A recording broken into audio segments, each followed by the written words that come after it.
دا مبارکه میاشته چې په دې کې نبی کریم صلی الله علیه وسلم رب العالمین دنیا ته رالیږلی. د نبی علیه السلام د راتلو نه مخکې په دې وطن بلکې په مخ د ځمکه د کفر او د جاهلیت او د شرک تیارې خورې وې. صحیح دین د مسلمانۍ د ایمان په مخ د ځمکه چرته نو. چا د کانو بوتانو ته سجدې لګولې، چا اور ته سجدې لګولې، چا عیسی علیه السلام ته د الله زوی وې، چا عزیر علیه السلام ته د الله زوی وې، او چا فرشتو ته د الله لونه وې. داسې غلطې عقیدې شروع وې. اعمال دونه خراب شوي چې دونه به دې بدبختو جمدی ښخولې او خپل حقیقي میندې سکه میندې او سکه خویندې پکې بعضې خلکو په نکاح غشتې. هغه د جاهلیت دور چې د انسان عقل هم نشي غشتی. ډاکې دومره چې په لاره باندې به قافلت نه شوتلی، جوارې عامې، شرابونه عام، تر دې حده پورې چې طواف به یې کو د بیت الله شریف نه نو بربند طواف به یې کو، مردارې غوښې به یې خوړلې. یو افراتفري وه او یو بدعملي وه او د چا زړه چې څه منل هغه به یې کول. داسې دور. په دغه دور کې نبی کریم صلی الله علیه وسلم دنیا ته تشریف راوړو. د رڼا به هله تا ته فایده ښکاره شي چې تیاره شي. چې تیاره نه وي د رڼا فایده نه. او د یروس کې ته بلف ولګوه، څوک هم پروا نشته له بلف. څوک دا نه وایي چې بلف بل دی، څوک دا نه وایي چې ډېره ښه رڼا ده. خو چې کله تیاره شو تا بلف ولګوه نو بیا خلک ویله که ډېر ښه بلف دی، ډېره تیزه رڼا ده. نو د رڼا هله سړي ته معلومات کېږي چې تیاره شي. د په رڼا کې د رڼا پته نه لګي. نو دغه رنګې رب العالمین پوره تیاره جوړه کړې وه چې نبي علیه السلام پکې رڼا راښکاره شي چې خلکو ته پته ولګي چې د دې پیغمبر نه خو الله تعالی دومره لوی کار اخیستی دی. دغه وخت کې رب العالمین نبی کریم صلی الله علیه وسلم راولېږي او خدای پاک یو عجیبه انقلاب پرې راوست. دغه خلک چې الله یو نه ګڼو، دغه خلک چې بوتانو ته به یې سجدې کولې، چې په لاره به روان او خشته کاڼه به یې ولیده نه به یې راواخېست او جیب کې به یې واچو. نو چې بیا به کله کور ته راغلو ځان ته به یې هغه مخکې کېښود او هغه کاڼې ته به یې سجدې شروع کړو. سپو ته یې سجدې لګولې، پیشوګانو ته یې سجدې لګولې. دا د جاهلیت وې. نبی کریم صلی الله علیه وسلم الله راولېږه. دغه عقیدې ختمې شوې. خدای پاک خشته مزېداره عقیده ورته نصیب کړه چې هغه د توحید او د رب العالمین د یووالي عقیده ده چې الله یو، د خیر او د شر، د باران او د باد او د نور او د دې ټول نظام او د کائناتو چلوونکي ذات دا صرف یو الله دی شریک. خدای فورا انقلاب راوړ. اعمال بدل شو، غلاګانې بندې شوې، ډاکې بندې شوې، بدعملۍ بندې شوې. هغې سره دغه رسمونه او رواجونه چې د لوښو سره به څه کېدل دا ختم شو. اوس هم خلک وایي په اسلام کې د ښځو حقوق نشته. مې ښځې ته خو اسلام حق ورکړ. ښځې ته خو په دومره سپک نظر کفر قتل چې د حد نه وتی. اوس هم چې دا ښځې کومې ازادې ګرځي په امریکا کې او په برطانیې کې دا خو د ښځې حق نه دی. د ښځې حق خو دا دی چې دا به په کور کې دننه ناست دی او دا به د کور سردار دی. ته به یې ګټې، تا نه به خولې بېږي، سهار نه ماښام پورې منډې تړلې وې او چې څومره شی دې وګټه به ټوله وړې. ښځې ته سردار یې ښځه ده. پخی به یې غا، لګی به یې غا، سنبالۍ به یې غا.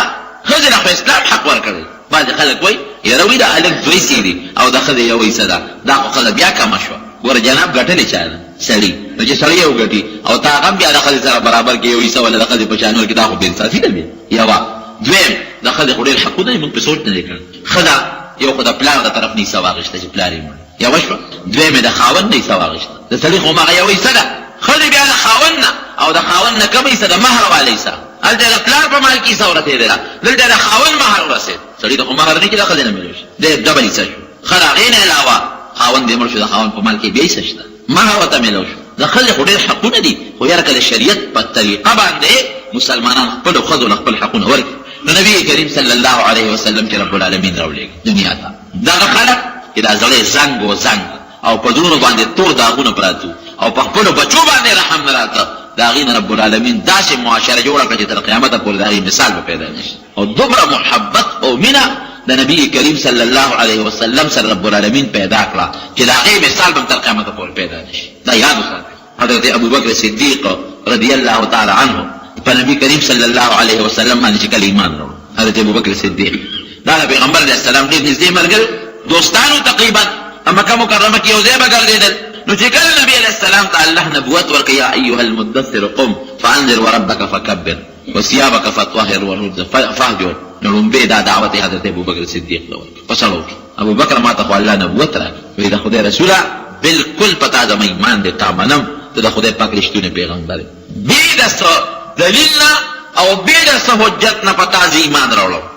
اصلا یې ورته تپوس کوم چې د نبوت او د پیغمبرۍ څه دلیل شته که نشته؟ ما خو ایمان راوړم. دا تپوس دی نه کوم چې دلیل خیر ایمان راوړم او که دلیل نه خیر ایمان نه راوړم، نه دلیل نه بغیر ایمان راوړم، څه دلیل نشته کنه. نو حضرت ابوبکر صدیق فرمایي چې زمانہ مخکې ډېره موده مخکې د په یو سفر تلو، نو په هغه سفر کې یمن ته تلو. په یمن کې یو شیخ او ازد یو قبیله د هغې قبیلې اوسېدونکي یو بوډا سپینګیري سړی او د پخوانو کتابونو عالم وایي چې داسې ما ته یې کوس پاس وکتل، وایي ما ته وایي چې ستا څه نوم دی؟ نو مې فلان کې، د پلار څه نوم فلان کې، د کوم ځای د فلان کې کوي، قوم دې څه دی فلان کې، وایي ما ته وایي ته را خېټه راته لګاو ښایي، وایي ما ورته وایي چې ستا زما د خېټې سره څه کار، وایي چې د ما پکې یو غرض، وایي لمن مې ورته اوچته کړه او خېټه مې ولوښوله، نو د ده په دې خېټه دلته کې یوه کوټې غوندې داغ، وایي لمن دې ښکته کړه، وایي ما ورته وایي چې زما دا خېټه دې ولوښته، وایي هغه سړی ما ته وایي چې زما لومبۍ په تا نظر پرېوته او ته مې ولیدې، نو زما شک پیدا شو. د آخر زمانې پیغمبر به خدای پاک دنیا ته رالیږي او د هغې پیغمبر د راتلو ورځې نږدې دي، همدې ورځې دې ورځو کې پیدا شوی دی، نه پیغمبر کېږي به دې ورځو کې پیدا شوی دی او پیغمبر کېږي، نبوت ورته میلاوېږي. د هغې آخرې زمانې د پیغمبر چې څومره صفتونه دي هغه موږ سره په کتابونو کې لیکلي دي، د هغه د ملګرو صفتونه موږ سره په کتابونو کې لیکلي دي. نو د هغه یو خاص ملګری به او د هغه د وفات نه پس به د هغه خلیفه او جانشین هم وي. نو د هغې خلیفه او جانشین چې کوم صفتونه زموږ په کتابونو کې دي هغه په تا کې راته ښکارېږي، هغه ته. نو تا له خوشخبري درکوو چې ته به د آخرې زمانې د پیغمبر نږدې ملګری دی، په هغه به ایمان هم راوړی او د هغه د وفات نه پس به ته خلیفه هم. تا چې ټول صفتونه مونږ ته وکتل، معلوم هم کړل او ستا په خېټه دا داغ چې دی دا هم ستا یو نښه. وایي دا خبره تېره شوه، زما نه پکې وړې ده، نه زما چاته وی او نه ماته چې وي، خبره خلاصه شوه. چې کله مې نبي کریم صلی الله علیه وسلم د نبوت دعوه وکړله او ما په ایمان راوړو، نو صاحب ما ورته وایي چې زه خو ستا پیغمبري منم او بې دلیله مې در باندې ایمان راوړو. دا نه چې ګنې که دلیل خیر ایمان راوړم او که نه خیر نه راوړم، نه بې دلیله مې ایمان راوړم. او صرف یو دومره خبره ده چې ستا د نبوت څه دلیل شته راته وښایه. وایي نبي علیه السلام راته وفرمیل چې او زما د نبوت دلیل هغه ټکې و چې په یمن کې د از هغه بوډا سپینګیري سړي ستا خېټه کتلې وه، ستا په خېټه یې کوم داغ لیدي او تا ته یې کومه خبره کړې وه، دا زما د نبوت دلیل. دا یو معجزه وه د نبي کریم صلی الله علیه. نو حضرت ابوبکر صدیق رضی الله عنه په ایمان راوړه. ایمان نه پس مقابلې شروع شوې، عموما د حق او د باطل مقابلې وي. د نبي علیه السلام سره خلکو مقابلې شروع کړې، صحابه کرامو سره مقابلې شروع کړې او بیت الله چې کوم الله کور دی د هغې نه ګیر چاپېره چې دا کوم مطاف دی دا خلک چې تاویږي او طواف کوي، 300 بوتان پراته پکې، خلکو چې به طواف کوو په بوتانو باندې به یې لاس کېښود او تاوېدل. نو حضرت ابوبکر صدیق رضی الله عنه نیغ راغی او د بیت الله په خوا کې ودرېد او اعلان وکړ: ای خلکه ووایئ زما دا اعلان، زه د دې خبرې ګوی کوم چې الله یو دی او الله له شریک نشته، اشهد ان لا اله الا الله واشهد ان محمد رسول الله. د دې خبرې م ګوی کوم چې محمد صلی الله علیه وسلم د الله رسول. دا اعلان او چې دا اعلان مې وکړ نو فورا کافر راغل او را باندې غوټې شروع کړې او دومره او چې بېهوشه شو. اوس یو سړی راشي زموږ د جومات کې زموږ د عقیدې خلاف اواز کوي، موږ جمدې پرې دا قرنګې دا د هغوی عقیده وکړه، د هغوی د عقیدې او د هغوی د خدایانو خلاف خبره وه، پرې راغونډ شو ویې وو. خو حضرت ابوبکر صدیق خو د یو شریف خاندان سره تعلق لره، داسې عام سړی نه و، پرېوت بېهوشه شو. چې بېهوشه شو صاحب راغې د قوم خلک یې ودرېدل او قسمونه یې وخوړل، وی ابوبکر وهلی شوی دی او که دا ابوبکر مړ شو که نه د ده بدل به مونږ د ابوجهل نه او د فلان کین او د فلان کینه به دا بدل دوی پکې سرګرم او دې صاحب په بېهوشۍ کې پورته یو او د هغې زمانې چې کوم علاج و هغې شروع کړه ورته لګیا دي علاج ولکه یو دې دقسې بېهوشه پروت، مور یې راغله ناسته را ورته جاړي او دې بېهوشه پروت او داسې کار وشو چې یو طرف ته هم تورې راووتلې بل طرف ته هم چې زمونږ سړی ولې و تاسو دا خو دا چې خپل دین دی او خپلې مذهب دی چې څوک څه کوي کوي به ستاسو کار سره چې تاسو دی ټوله ورځ تېره شوه او چې کله ماښام شو ماښام نو حضرت ابوبکر صدیق او دا یو خبره واورئ چې کوم وخت کې دا اواز کولو نبي علیه السلام ورسره ولاړ خو چونکې پیغمبر علیه السلام خو د ډېر لوی قوم سره تعلق و، د ډېر مضبوط نسب و، نو هغه ته چې غږ نه شو کولی، دې غریب یې ووهه. نو چې کله دې ماښام په وش کې راغی که نه او سترګې وغړولې نو یو بل د هغې مبارکۍ ورکړه چې مبارک شی سړی بچ شو جوړ. مور یې مراله، ټول د خاندان خلک یې مرالل، خوراکونه یې وله پخ کړي دي او یو بل له مبارکباد شروع چې مبارک شی سړی بچ شو. چې داسې سترګې وغړولې نو دې لومړی تپوس کوي وی خلکه وی پیغمبر علیه السلام سال کې وی دا غال راته ووایه بس چې څومره خلک ورسره ناست وو د خلکو همدردي وه ټول ترې روان شو. وی سړیه مونږ سره ستا غم دی او د چا د برکته چې دیواله خوړل د چا د برکته چې بېهوشه شو بیا د هغه تپوسونه کوې لا خپل کار کوه او ټول کافر وغوره د قوم خلک وو د سره همدردي وه خو چې د نبي علیه السلام نوم یې واخېست نو فورا ترې روان. مور ورته یې بچې دا غیلک د لاسه خو تا ته دومره تکلیف ورسېد او دا ته څه کې دا نرم حلوې وله پخ کړې وه دا وخوره ځکه سهار دا چې ته بېهوشه پروت وي وینې درنه بېږي چې وجود دې برابر شي لږ ګرم شي ورته ویم مورې زما دې په هغه ذات قسم چې دې پیدا کړې تر څو چې ما ته د پیغمبر علیه السلام حالت نی معلوم شوی چې دا جبې رنګ دا خوراک راوړه ما ته شابه زر ما ته ال راکړې چې نبي علیه السلام څنګه دی ولې په ما چې کله ګزارونه کېدله ما سره ولاړ وه څنګه دی مورې ورته وي بچي مونږ ته څه خبر یو د هغه نه وی راشه د ام جمیل نه تپوس وکړه حضرت عمر فاروق رضی الله عنه خور وه او دې وخت کې حضرت عمر مسلمان نه دی کافر دی پوه شې د هغې نه تپوس وکړي نو چې دا کوم به مسلمان و دی به ډېر پټ و ده به غږ نه کوو چې زه مسلمان یم چې ال به یې وي خو بیا به خلقو واو او نبي علیه السلام به صحابو ته وي چې ګورې مسلمانان به ځان بلکل پټ ساتئ چا ته چالو نه وایي دا مور یې په منډه لاړه دا حضرت عمر خور پسې ام جمیل پسې ام جمیل ته راشه او یو تپوس ته نه کوم څه دی ویره زما زوی دی ابوبکر او هغه د کافرو سار دی خلقو کافر خو ته مونږ وایي هغې خو ته نه سار دی قوم والي او ټول دې په بېهوشۍ کې تېر وخت په مشکله او اوس هغه د محمد تپوس دی صلی الله علیه وسلم نو هغه متعلق خو مونږ ته پته نه لګي ته راته وښودې چې ته ورشې د هغې نه تپوس وکړې نو تا ته که د هغه څه معلومات دي نو ما ته ووایي زما هغه زوی دی وراق خو لیله نه و هغې ځان نه غرضه کړ وی کم محمد ده خو محمد نه پېژنم صلی الله علیه وسلم او کم ابوبکر ده خو ابوبکر هم نه پېژنم ځان یې ناجانه که په دې خل چې هسې نه چې دا چا کافرو رالېږلي وو زما معلوماتو کې د ایمان او ما باندې ته څوک ضرر ونه رسوي زه خو نه هغه پېژنم او نه دې پېژنم یاره اوس زه چې ځو چې تا دونه د خپل زوی خبره وکړم زه به لاړ شم ستا زوی به لږ وګورم چې څنګه دی هسې به سره لاړ شم نو نه ستا زوی پېژنم او نه دا بل کس پېژنم چې ستا زوی دی نو چې ورسره را روانه شوه او حضرت ابوبکر خو یو بل پېژندل که نه مسلمانان چې ورته یې وکتل نو په ژړا شول چې د هغه په مخ یې دا وینې وکتې په دې وجود یې دا وینې وکتې په دې لاسونو یې دا وینې وکتې نو په ژړا شول نو حضرت ابوبکر صدیق ورته اشاره وکړه دې خوا راشه ورته یې ویې د نبي علیه السلام حال راته وایه نو دې ورته وایي چې دا خلک چې ولاړ وی خیر دې خلک پرېږده وی په خیر دې بلکل وی کم ځای دی وی دار ارقم کې دی د صفا سره خوا کې یو کور د ارقم بن ارقم رضی الله عنه وی په دار ارقم کې مور ورته بچیو سره ته پته ولګېده که نه دا خوراک وخوره وی نه مورې چې په دې خپلو سترګو مې نبي علیه السلام نه لیدی نو له تسلي نه مانه کوي هله به مې نه تسلي وکړي چې د نبي علیه السلام په دې خپلو سترګو باندې ووینم هله وي ما پاسوی نو صاحب پیسو شپه راوسو او نبي کریم صلی الله علیه وسلم لی ورسو او پیغمبر علیه السلام سره د خپلو ملګرو هلته دی ناست دی او په دغه انتظار د نبي علیه السلام اوس خو بار صحابه نشي پرېښودی که روزي خو د شمېر لس دولس صحابه کرام دي خلک یې وجلي چې ورغې ورته په ژړا شو او نبي کریم صلی الله علیه وسلم هم ورته په ژړا شو ځان ته یې رانږدې کړه تر غاړه یې باسه حضرت ابوبکر وی د الله رسوله قسم دی چې ته مې ولیدې ټول غمونه مې لاله ختم شو بس اوس خوشحاله اوس مې زړه مطمئن شو زړه مې خوشحاله شو هېڅ پروا مې اوس نشته د هغه خلکو مخکې حال ته وګوره اوسې حالت ته وګوره مخکې به یې لوی جرګې ښخولې مخکې دغې خلکو ډاکې به کولې مخکې جوارۍ به یې کولې مخکې به مسلمان ته ضرر رسو مخکې خدای یې ونه منه لیکن چې کله ایمان راوړو په نبي کریم صلی الله علیه وسلم سره ملګرتیا راغله او د نبي علیه السلام سره خدمتونه وکړل او د نبي علیه السلام مبارک سترګې پرې ولګېدې زما د قسمي هغه شخصیات ترې جوړ شو چې تر قیامته پورې به د هغوی مثال چېرته پیدا نه شي ځانونه بیا قربان ول په پیغمبر علیه السلام قسم دې ځانونه یو صحابي د دواړو جهانو سردار مبارک ته کېناسته او په ژړا شو او د ژړا دوران کې دې مار دا وایي چې د الله رسوله ته بېشکه برحق پیغمبر یې دې مار وایي چې ته بېشک برحق پیغمبر یې او مونږ د الله شکریا ادا کوو چې خدای پاک د خپل پیغمبر راولېږلی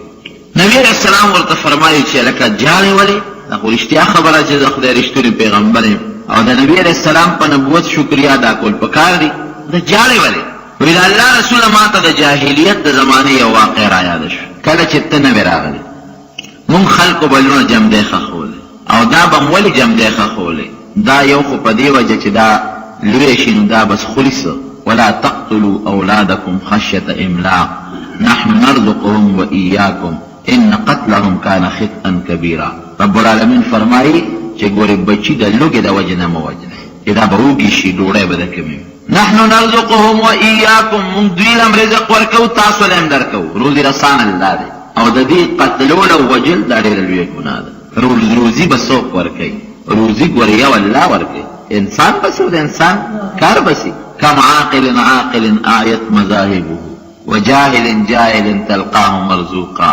شاعر وای ډېر کله ته یو عقلمن او هوښیار سړی به ډېر به هوښیاري لیکن د هغه د کسب او د رزق ټولې لارې به بندي درک به یې د روزۍ نه لګي روزي به مخکې دی به ورپسې وي او داسې ناپویه به جاهل به چې د خبرو چل به نه ورځي خو که ډوډۍ او روزۍ ته وګورې نو د پیسو د سنبالي ځای به ورسره نه هوښیار عقل خدا وایي چې هوښیار دی نو مال ډېر دی، ځکه تجارت په هوښیارتوب کېږي. لیکن دی به هوښیاري روزي به مخکې دی به پسې درک به نه لګي، یو کار ته چې لاس اچي کار به نه سمېږي، او بل به قمقلي د دوو خبرو چل به نه ورځي.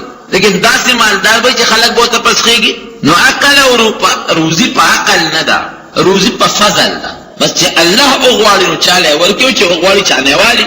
نو رب العالمین فرمایي چې تاسو له دوی له دا روزي مونږ ورکوو.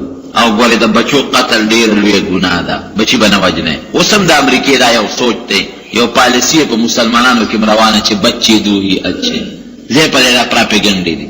لږ خاندان او څنګه دی جون مزېدار او لږ بچي او جون خشته او دا ډوډۍ وله کمې وله ورکوي او دا به اوسېږي کم ځای. زه خو یم چې روزي رسان الله دی. بعض انسان یې د هغه به یو دوه بچي به رزق به یې تنګي، او بعض انسان به یې د هغه به 10 او 15 بچي وي او ښه به په الله مهرباني روزي به زیات وي. خو غلطې خبرې. نو مونږ به لوڼه جمدی ښخولي، یو خو د دې وجه نه چې دا به لوی شي ډوډۍ به له کمې راځي. دویم دا چې دا به سبا پیغله شي نو دا به واده شي نو زما به زوم ګرځي، زومان به مې وي. دا به زوی د یو شرم ښکارېده. هلکه ته چې د چا زوم یې، چې څوک په دې شرمېږي چې زما د زوم یې، نو دی چې په خپله د بل چا زوم دی. نو وایي مونږ به لوڼه جمدی ښخولي. نو دې نبي علیه السلام ته خپله واقع بیانوي، وایي ما واده وکړ او د واده شپږ یا اووه میاشتې پس یا اته میاشتې پس د تجارت په یو سفر باندې بار ووته. ځکه د مکې مکرمې د خلکو زندګي ټوله په تجارت وه، سوداګري به یې کولو. هلته خو پټي شته دی نه. او تجارت پسې به چې انسان اوت نو کال به هم نو، 2 کاله به هم نو، 3 به هم نو، 5 به هم نو، 6 به هم نو. د کوسم ډېر خلک څوک سعودي ته، څوک دوبۍ ته لاړ شي، څوک کال پس راشي، څوک 15 کاله پس راشي. خو په پیاده مزلې وي چې یو ځل به په تجارت قافله کې ووته، بیا په کلونو واپس نه راته. وی زه چې لاړم کله تلمه واده مې وکړو، د واده شپږ اووه اته میاشتې مې وشوې، خو چې زه ووتم زما د تلو نه پس زما په کور کې زما لور پیدا شو، لور مې وشو. زه خو نو ما تجارتي سفر وکړ، شپږ اووه کاله پس زه واپس رالم. چې رالم واپس زما هغه لور زما په کور کې ګرځېده راګرځېده، ښه لویه شوې وه، خشته مزېداره، خو مور پوهې کړې وه او رشته داران یې راله پوهې کړي وو. ځکه زمونږ خو دا رسم و، د جاهلیت یو رواج و، یو پرده زمونږ په اړه لګېدلې وه. الله دې د دغه پردې نه وساتي. دغه پرده چې پړه ولګي د انسان عقل بیا کار نه کوي، نظر کار نه کوي. پلار ورته دشمن ښکاري، مور ورته دشمن ښکاري، ښځه ورته دشمن ښکاري، بچي ورته دشمن ښکاري. پړه مې پرده لګېدلې وه. نو زما رشته داران او هغه ماشوم یې پوه کړه چې ګورې تاسو به دا نه وایي چې دا د لور ده. هغه زمانه کې دا وینځې وې، مونږ به دا وایو چې دا مونږ یو وینځه په بیه اخېستې ده د خپل خدمت دپاره. هسې نه په زړه یې زنګ پروت دی، دا ماشومه چې ته راونیسې او چې ته یې مړه نه کړي، ښه نه لوڼو سره خو به یې نفرت وی هغه ماشومه چې به مال راله او ما سره به مینه کوله. خو د الله شان دی که نه چې د پلار او د بچو په منځ کې کومه د وینې رشته یي که نه، او د وینې کم محبت او کم مینه یي نو هغه نه پټېږي. ماله به راله، ما به ځان ته رانږدې کړه، ښځې نه مې تپوس وکړو چې ښځې دا ماشومه څوک ده، دا یو وینځه ده مونږ اخېستې. بل چا نه مې تپوس وکړو دا ماشومه څوک ده، دا وینځه ده جي، دا دوی اخېستې. ماشومې نه مې تپوس وکړو هم پې کړې وه، بچې ته څوک یې؟ زه خو د وینځه یم دوی اخېستې. ځان یې ټول راته پېښ شي، خو چې ورځ تېرېدې نو ما ته پته ولګېده چې دا زما لور ده، دا وینځه نه ده. هغې به ما سره ډېره مینه کوله، چې د بتلل نه ما دې مرۍ ته به لاسونه راواچو، ما به ځان ته رانږدې کړه. خو چې ما ته کله پته ولګېده چې دا زما لور ده نو ما کې هغه جاهلیت راټوپ کړی چې ښه زما لور به دا خو وجل پکار دي. نو زه لاړم او ما د کلي نه بار چېرته یو دشته کې یو ځنګل کې وکړو که نه، دا خپله واقع نبي علیه السلام ته بیانوي. او چې کوې مې وکنه چاري او سسکورې مسکورې مې یوړې هلته مې کېښود، هېڅوک مې پوه نه کړل. دا ماشومه ما راواغېسته چې بچې زه چې ځو چې ته بازار ته دې بوځم، میلې ته دې بوځم، څه سودا ته راوالم، خوراک ته راوالم، دا ما ته راته راغړه وه. او نیغه مې بوتله او اقه دشت او بیابان ځنګل کوي ته مې ورسول. خو چې دې ماشومې کله کوي ولید نو دې چغې کړې. دا خو یو رواج و که نه په مکه مکرمه کې، هغې ته خو پته او پوهېدل. چغې کړې چې بابا څه کوې؟ ما ځان ته رانږدې کړه، ښکل مې کړه او ما د ځان نه شو کوله، خو هغې چېرته زه پرېښودم. زما دې مرۍ تاوېدانده شوې وه، زما دې سټ تاوېدانده شوې، چغې یې وهلې چې بابا ما ګناه څه کړې ده، ما څه غلطي کړې، واقعي د ماشومې څه ګناه، ما څه ګناه کړې ده، ما څه غلطي کړې ده، ما څه جرم کړی دی بابا، څه چل مې کړی دی. او د ما دا شونډې بیا ښکلولې، ځکه ماشومه چې نه او ما ته راته رغاړه وتله. وایي ما په ډېر زور او په ډېر چک باندې ځان نه جدا کړه، په کوي کې مې وغورځوله، او هغه خاورې او هغه تیږې مې پې د پاسه ور واچولې، هغې کریکې والې او ما پې د پاسه لوی قبر جوړ کړو، جمدی مې ښخه کړو. د الله رسوله اوس هم چې ما ته هغه وخت را یادېږي نو ما له ژړا راځي. زما هغه ماشومې باندې هېڅ قسمه ترس رانغی، هېڅ رحم مې رانغی، د هغې په هغه چغو مې هېڅ پروا نه لرله. د هغې هغه ماشومې دی چې دقسې ما ونیولې او د خپل معنی نه جدا کړلې او پتوی کې مې وګرځول د جاهلیت هغه رسم او د جاهلیت هغه رواجو خورې مې پیغمبر د خدای رسول الله ترشتونه پیغمبر موږ ستاره شکریا ادا کوو چې تا خدای راوسته او موږ د جاهلیت دغه رواجونه داسې بخل داسې به زما په خیال چې درنده هم داسې کارونه کوي تاسو د غوا ته نه ګورئ د غوا بچی خو د څوک یو بوټی لغوندې وچړي نه هغه غوا ورپسې ښکرې وباسي یا د سپی بچی چې د ماشومان بچي د سپی ته یې ولته وله ورکړه سپی څومره دغه شی دی او هغه سپی ورپسې منډې وایي یا سپی به هم پرېږده د شاتو مچی یا د سرو مجو دا ګبین د بچو ته معمولي ډکې ولې یو څه هغه بچي دی چې مچی در باندې څونه راپارېږي چرګې ته وګوره چرګې بچي ده خو ته لاس یو څه چې چرګه د پیسو نه ټوپونه وایي لیکن د دغې ظالمانو بدبختانو په زړونو کې رحم بالکل ختم شوی د جاهلیت هغه مهرې په زړه باندې لګېدلی دا چل به کوو رب العالمین نبی کریم صلی الله علیه وسلم په داسې وخت کې دنیا ته راولېږي او دې کې د الله حکمت